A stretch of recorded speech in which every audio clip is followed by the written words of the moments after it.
Alors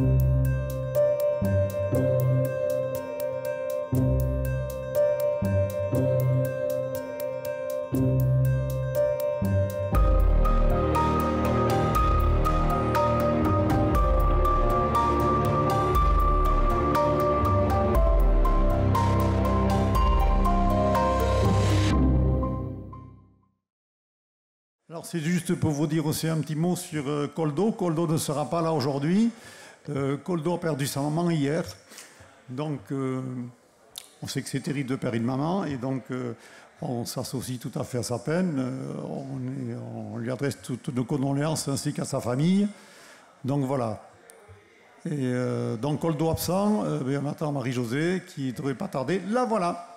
La voilà. Ongui et Tori, Marie-Josée. Tori et Tori. Voilà. Je suis sûre qu'elle ne s'était pas rendue compte que midi avait sonné. Voilà. Voilà, venez vous mettre entre ces deux messieurs, Marie-Josée Bazurko. Et voilà. Jean-Michel, Souliitza. Chez Gitsen dessous? Oui, Marie-Josée, j'étais en train d'expliquer que Koldo ne sera pas là parce qu'il a perdu sa maman hier.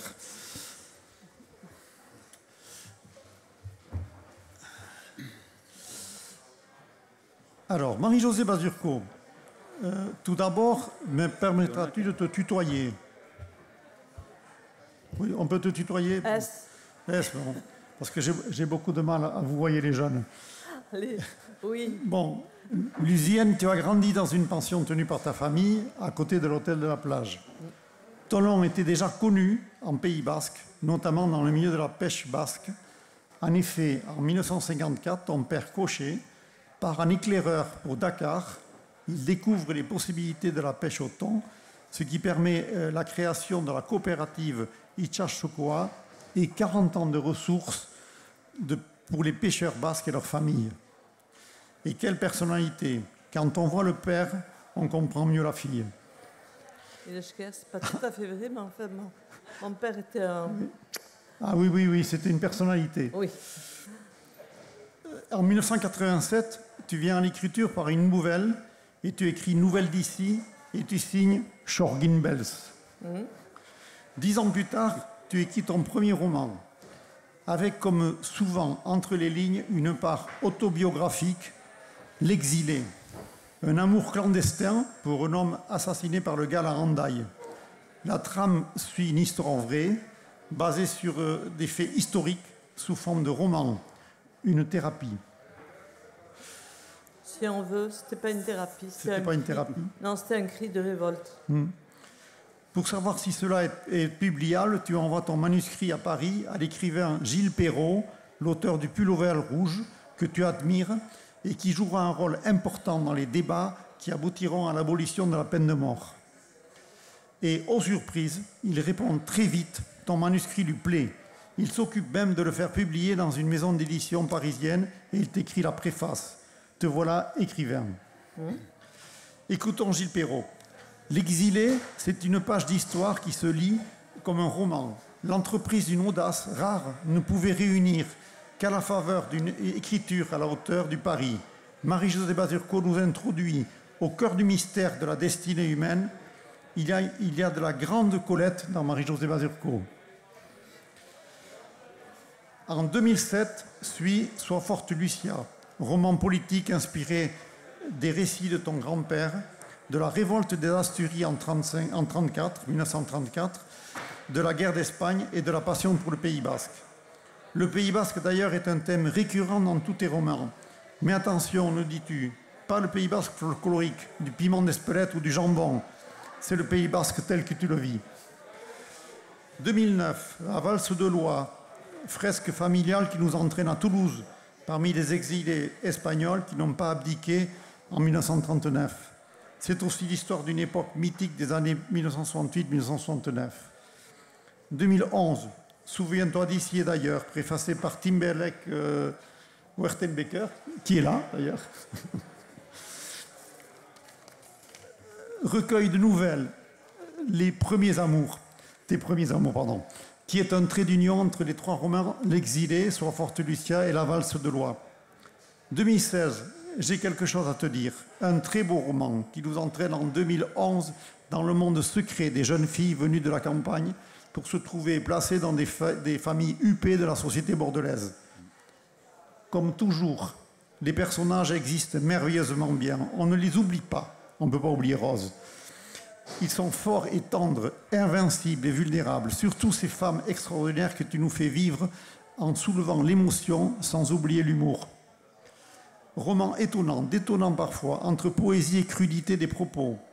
Ton dernier roman, Le mur des absents, récit de vie de la petite fille de Lucia, en traversant l'histoire plus récente du Pays basque de 1980 en 2013, des assassinats du Galles au processus de paix, un tendre voyage également dans la belle Irlande.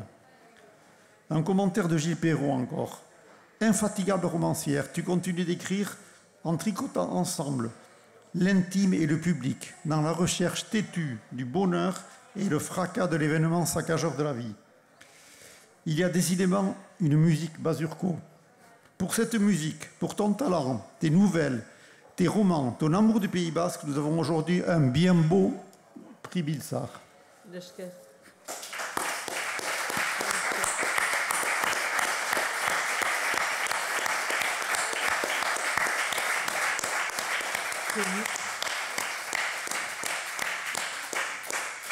Un petit mot, Marie-Jo? Un petit mot quand même? En français, comme vous voulez.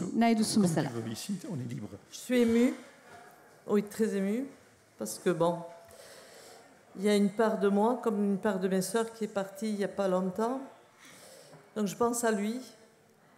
Et il m'a dit, avec tout ce que tu as dans la tête, tu pourrais écrire 6 romans, il y a un mois à peu près. Donc j'avais commencé un roman sur mon père, mais c'est très difficile à écrire, surtout de romancer l'histoire de quelqu'un qui a construit le port, qui a fait la campagne de Dakar, qui a fait le Balchan, tout ça. Je crois que je vais plutôt écrire un livre sur les femmes qui vieillissent, qui sont beaucoup plus fortes que les hommes. Ça, c'est mon point de vue. Je trouve que les hommes ne grandissent pas. Ils restent toujours des enfants.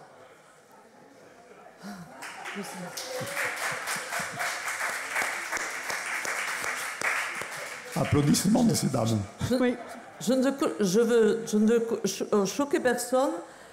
Quand vous avez un mari qui vous demande comment je m'habille, il n'a pas 12 ans, quoi. Donc, c'est ce type de roman-là qui fait que dans notre tête, on a toujours 20 ans. C'est vrai. Et que je vais écrire ce roman parce que je crois que c'est le roman que j'ai vraiment envie d'écrire. Parce qu'entre les hommes et les femmes, il y a une frontière.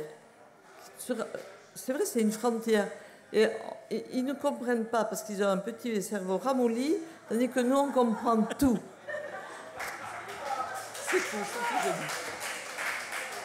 J'irai pas plus loin. Hein. Mais quand même, on attendra aussi un livre sur votre père, oui. Parce que je pense que c'est une belle page de l'histoire de la pêche, oui. De la pêche locale et d'une grande famille, Bazurko quand même. Oui, mais c'est très difficile. Oui, parce que mais... faire un roman de son père, bien sûr que je peux le faire, mais parce qu'il y a Dakar et le chagrin. 6 mois, c'est long. Dans une famille où il est parti 6 mois, il n'y avait pas de téléphone, tout ça. Donc j'écrivais quand même à mon père des petites lettres, dont j'ai retrouvé une. Mon papa adoré, je t'aime. Quand il était à Dakar, c'est en français, je lui écrivais. Hein. Et enfin, en lui faisant des dessins avec des petits bateaux. Mais je veux quand même que ça reste un roman. Que c'est vu par une petite fille, en fait.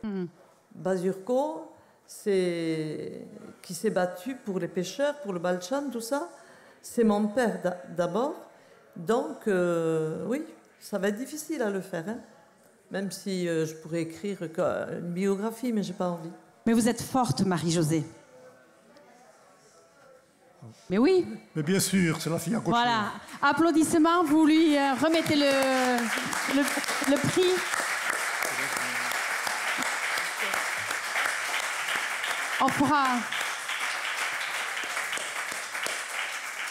On fera une petite photo après avec C'est la fille à cocher, hein, c'est sûr. Tout à fait, tout à fait. Là, j'ai horreur de ça. La fille A. Non, sans blague.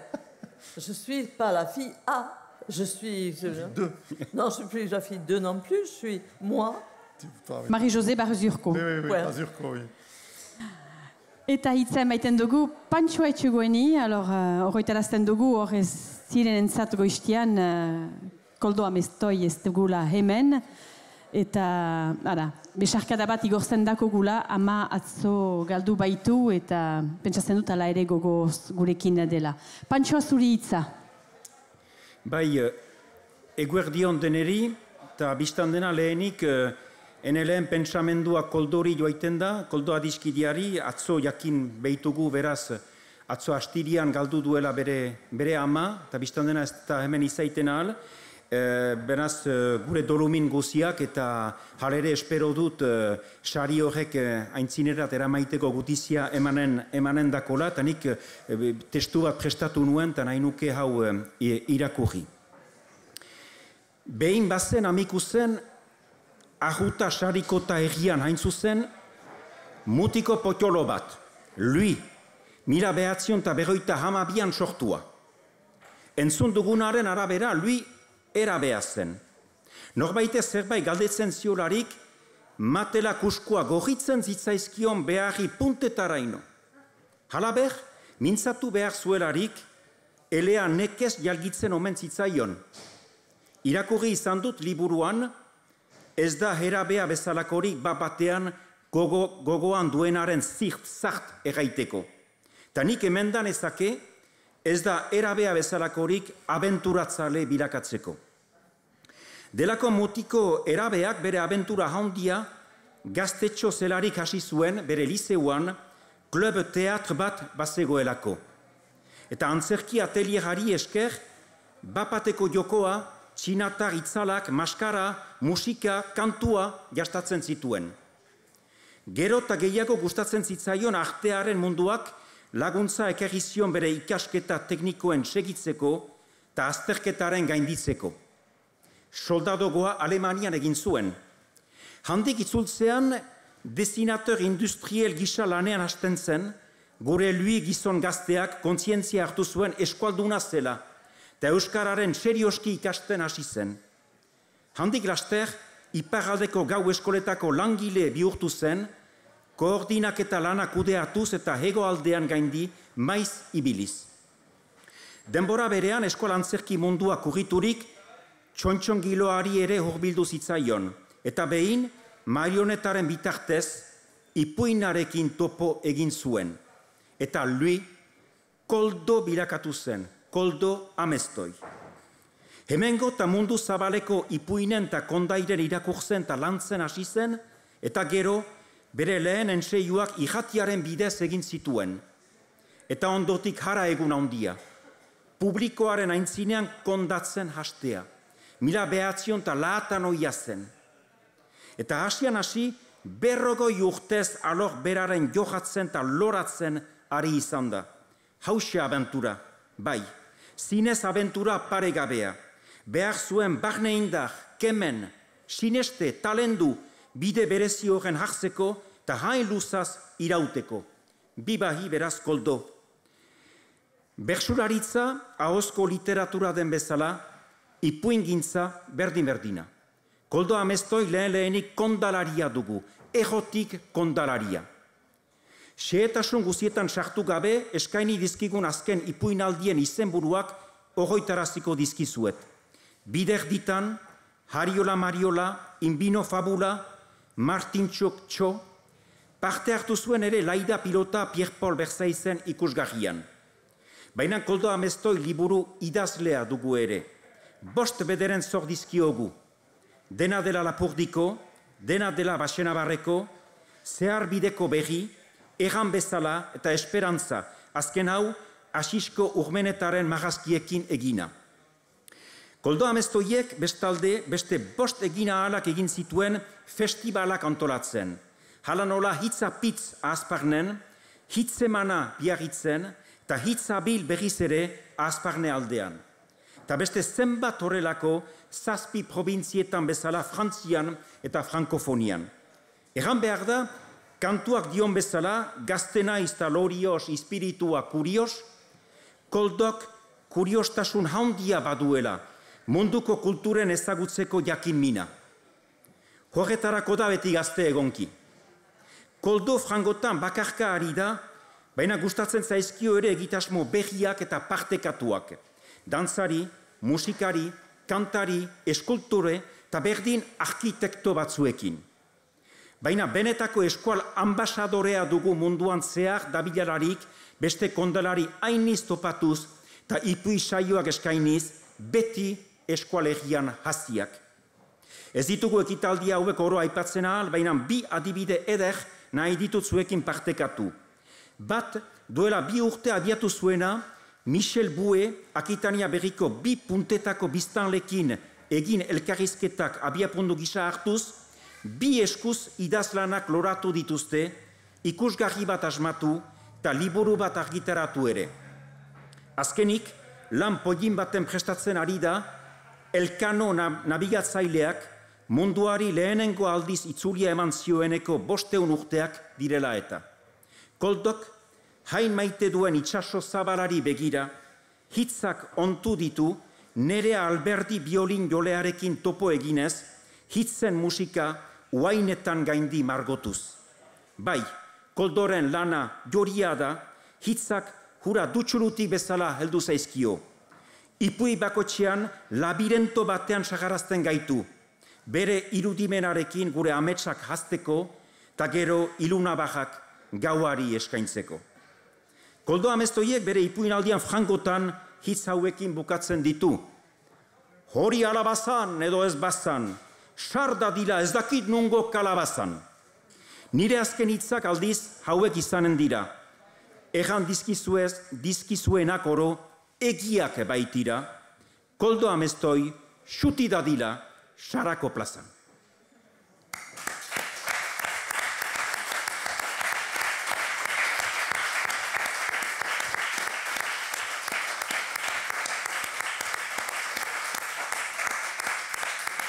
Nahi ditut ere ene goresmen beroenak bihurtu Marie-José Bazurko idazle bikainari, mil esker handi bat egiten duzun lanaz, eta literaturaren jajoinean begira hemen eta ajagoan hemen saran, nahi nuke ere gogoan ukan dezagun Juan Mari Torrealdai duela aste batzu zendu dena, eta hanbeste eskola literaturaren zerbitzari izan dadila, beraz dagoen tokitik zinez luzaz argi gaitzala.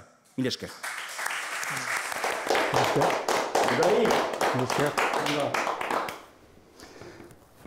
Mil esker, Pantsoa, mil esker. Gada olako leku batean, beste liburu eta editorialetxe eta ilustrazaile eta itzultzaileen artean gu hau idazizko literatura da, eta gu ahozko literaturan ari garela. Gu gaten dut bertsolariak eta rap, eta slam, eta poetak, eta antzakilariak, eta hortan baigia. Eta kondalariak hotxen unbeit, eta ze poza, konten naiz horatua izaitea, ezpeigia hainbat ezaguna, baina gure lekutxoa baitugu ere bai kondalariok. Hastapenean kontatzen hasi nintzen, irakurri, lehitu, eta gero kondatzen, edo entzun eta kondatzen. Eta gero deiak izan ditut aritzeko eskolegitik kanpo. Eta hor frantsesera izan behar. Egin ditut esperientzia batzu bitxiak, euskaraz gogoan eta frantsesez behar, eta hortxe bidean zeditu dut falta eskasa. Beraz, hor hasi naiz izkiatzen. Eta beraz, horteko gana ditut, ez naizela idazle, baina izkiatzaile, skrib, izkiatzen, zirriborro bat baliz bezala, eta hortik gero kondatzeko. Beraz, idazzi frantsesez edo euskaraz, eta batetik bezala pasatu. Eta itxarubordak egiten du, itzulpen horiek, berak ez du behar beti zuzenan egiten ahal, benen itzulpenak aberasten dutela, frantsesez aizielaik euskarazko gauza aberasten duela, eta gure kasuan izkertzen egielaik, irudiak baditugu. Gure lana da, irudiekin, les images. Hori, bet espadakoa da hori. Eta behaz, frantzesez ez dut egin, pasa frantzesera. Eta emeki aberasten da hizkuntza bat eta bestea. Eta aberastu dut ere nire eskola, eta memento berean frantzesa. Frantzesa hobekio ikasi, hobekio mintzatu ere uste dut. Eta behaz, horrek egiten du gure ahozkotasunaren gauza hori. Idatzi, izkiatu eta gero laburtu. Liburu idazle guziek egin duzute, hola, kendu behar da hainitz. Eta gure kasuan hainitz gehiago. Hitz bakar batek jendearen baitan sortzen baitu irudi bat, itxura bat. Eta hori dugu biziazten guk. Kondelaria, historioa eta publikoa. Eta hiru kote hori, nola martxan emaiten dugun. Eta irudiak, hitzak bezain simpleak eta jendearen baitan libertatea usteko, askatasuna usteko, beren irudiak egiten. Eta hori da gure lana. Gure lan hortan ere, zuzeneko lanean, beste ahozkotasuneko lagunekin, lagunen gauzak ere hartzen ditugu. Antzerki pixkat, bai, horrego elgarrizketa moz bat, begi deki batean, begi keinu batean, pom, bertsoaritza, ez bertsoak ez, baina improvisazioa bai, ilustratzailea hori zehora da, hitzekin irudiak sortzen ditugu, antzerkia bai errandut, dantza, publikoarekin eta historioarekin gu untsa barimagia, untsa korritzen badu hiruki horrek, batzutan dantza egiteko gogoa ematen du historioa kondatzen aizielaik. Eta behaz, lotzen ditugu olerkeien gauza, kantu otxo bat edo beste, eta behaz, ahozkotasunaren, gure historioa kondatuz, ahozkotasunaren izulia egiten dugu gisa batez, bat eta bestiari hartuz. Eta, jendeak erraiten daukute, eta hainitzetan ez bravo eta zorionak eta hola, baina erraiten daukute mil esker. Mil esker utzi diguzulako lekua gure irudimena martxan atxikitzeko. Gure gauzak, gure baitan ditugun ohitzapenak eta irudiak eta bidaiak eta guziak, nahitez zirikatzen ditugulako hitzekin. Eta behar zerretzen dagute mil esker. Eta hau izanen da, nire azken hitza ere, mil esker. Mil esker deneri. Mil esker koldo.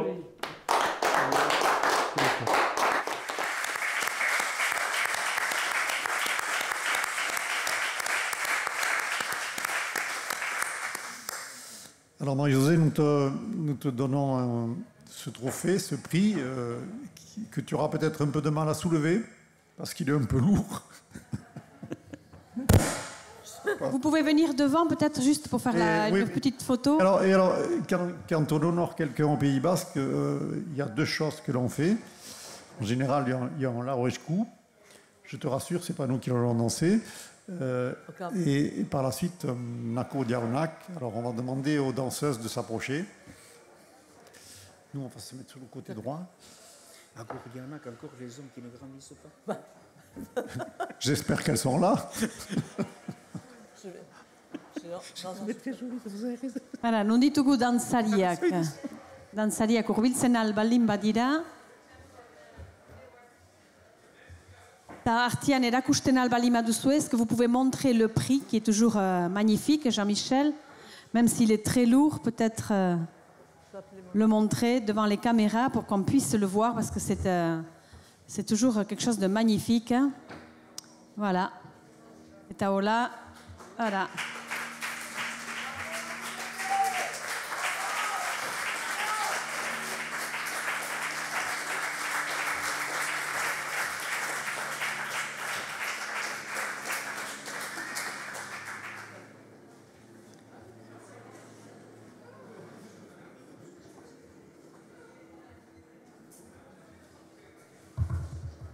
Hala, goresmenak eta biztan dena Pantxoak koldori ere helaraziko diola hain meresitua duen saria, oda ez dakit dantzariak hor ditugun, hien beha egon behar dugun. Eta zer, agur jauna kantatzeko? Jaunak eta andereak. Ara, jaunak eta andereak. Orduan, nor galdegin nahi duzu? Bebe Aixa. Bebe Aixa ez dakit hor direnez, Bebe Aixa taldekoak. Hor dira Bebe Aixa taldekoak, are. Agur jaunak eta andereak. Saran gira, saran hastia. Lasa izan behar da. Torriko dira. Merexitu behar da.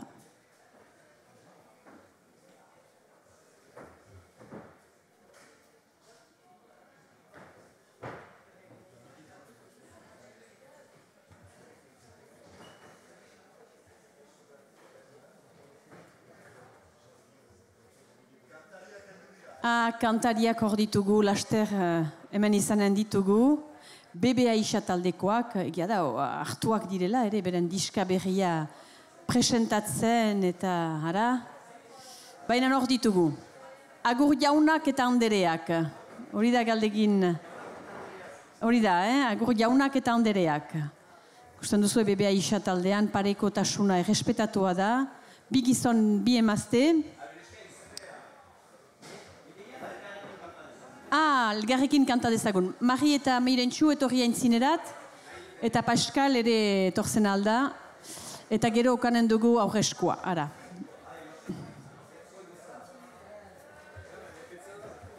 Are, eta Marijo ezarriko dugu erdian, bai erdian, ara, argazkino baten zat, bakarrik, ala, ondoan, ara.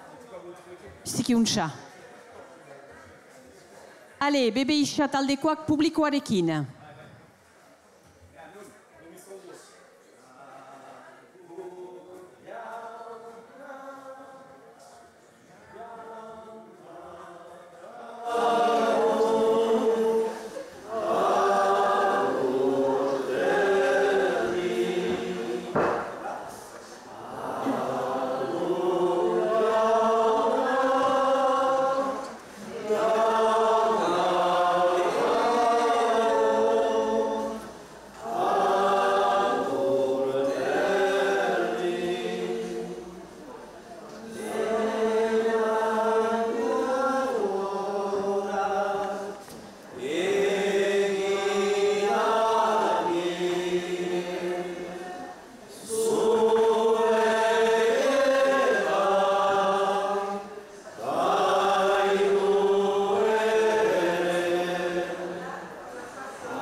Eta uste dut aurrezkoa izanen dugula, Milesker Bebe Aixa taldeari, eta Marijo egon beti hor, gure xaratar dantzariak doaike?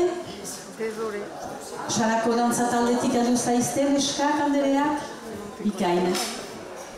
Eta musikaria?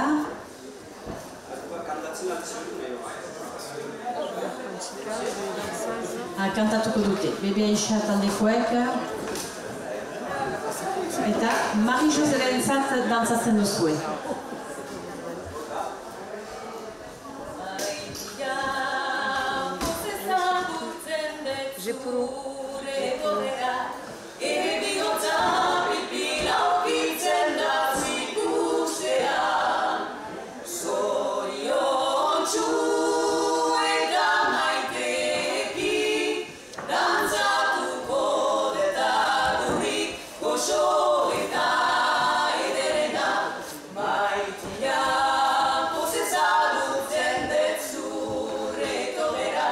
Emi gotza bilpila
kantu goxo eta onkigarriarekin eta esker handi bat bebe Aixa.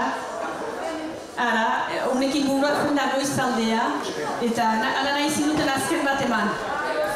Nahi zinuten azken bat eman, eta zuen eskuzartak lagun. Are, eta ez bali mazinezten hor, horretarazten dauzuegu, bebe Aixa taldeak disko berri bat aurkezten duela egun, akapela, isturizteko arpeetan grabatua, biziki edera.